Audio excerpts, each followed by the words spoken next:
তারেক রহমানকে দেখতে আসছে। আমরা আসছি মেনলি অনেকক্ষণ আগেই, বাট এখনো ওনাকে দেখতে পাইনি। ওনাকে দেখার জন্যই অপেক্ষা করছি এখনো। তিনি তো কিছুক্ষণ পূর্বে এভার কেয়ার হসপিটালে এসেছেন এবং এখানে যারা দেখার জন্য তাকে এসেছে তারা তো দেখেছে, আপনারা দেখতে পাননি না, এখনো দেখতে পাইনি, বাট ওয়েট করছি ওনাকে দেখার জন্য। কেন? মানে তাকে দেখতে হবে কেন? মানে ওনার প্রতি আমাদের অন্যরকম একটা ভালো লাগা বা রেসপেক্ট দুইটাই আছে। তো এতদিন পর উনি আসছে দেশে, অনেক লম্বা সময় পর। ওনাকে তো রিয়েল লাইফে কখনো আমরা দেখতে পাইনি, জাস্ট ওই ফেসবুক পর্যন্তই দেখেছি। তো ওনাকে দেখতে চাই, এই জন্যই আমরা আসছি। মানে আমরা তিনজনই একসাথে আসছি মেনলি ওনাকে দেখার জন্যই। তাকে নিয়ে কোনো ভাবনা আছে, কোনো চিন্তা হয় বা তিনি সামনে কি করবেন? আপনারা তো একদমই কোনো প্রত্যাশার জায়গা আছে? প্রত্যাশা বলতে উনি যদি এবার ইলেকশনে জিতে, তাহলে আমরা চাই যে দেশে সুবিচারটা প্রতিষ্ঠিত হোক। মানে আমাদের দেশে তো দেখা যায় যে অন্যায় করে অনেকেই পার পেয়ে যায়।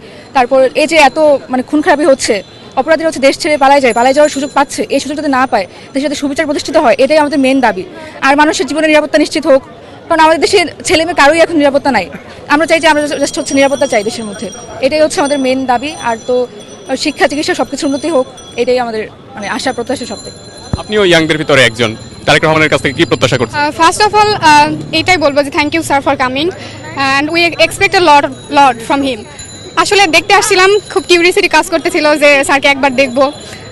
তো আমাদের দেশে অনেক কিছুই হয়, যেমন সুষ্ঠু বিচার হয় না। তো এইগুলো যাতে ঠিকভাবে হয়, উনি যাতে এগুলো নিশ্চিত করতে পারেন, এইটা আমরা ওনার কাছ থেকে এক্সপেক্ট করব। আর আমাদের দেশে যে অরাজনৈতিকতা হয়, ঠিকভাবে আমরা চলাফেরা করতে পারি না, আমাদের অনেক সেফটি ইস্যুস থাকে, এগুলো আসলে উনি যাতে ভালোভাবে ডিল করে। আর একজন বাংলাদেশি নাগরিক হিসেবে আমি ওনার কাছে চাইবো যে বাংলাদেশকে যাতে আরও ভালোভাবে প্রেজেন্ট করতে পারি, আমরা আরও ভালো জায়গায় নিয়ে যেতে পারে, এটা যাতে উনি ঠিকভাবে বাস্তবায়ন করেন, এটা ওনার কাছ থেকে এক্সপেক্ট করব। পারবেন, কারণ উনি বেগম খালেদা জিয়ার একজন আদর্শ সন্তান। তো একজন সাবেক প্রধানমন্ত্রী হিসেবে যা কাজ করে গেছেন, আমি আমার বাবাদের কাছ থেকে, কাকুদের কাছ থেকে যা শুনে এসেছি, এগুলো আসলে তখন বিশ্বাস করতাম না।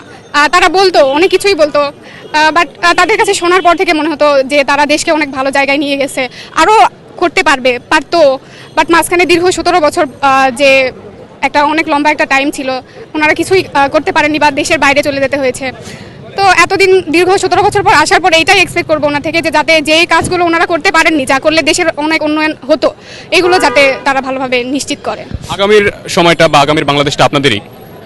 বেগম খালেদা জিয়াকে বলা হতো আপসহীন নেত্রী, তিনিও কি আপসহীন হতে পারবেন? অর্থাৎ তারেক রহমান কি আপসহীন হতে পারবেন? আপনাদের কি তা মনে হয়? এখন উনি তো ওই জায়গায় যান নাই, তো আমরা দেখিও নাই যে উনি পারবেন কি পারবেন না। তো আমরা এক্সপেক্ট করতে পারি যে বেস্টটা উনি দিবেন।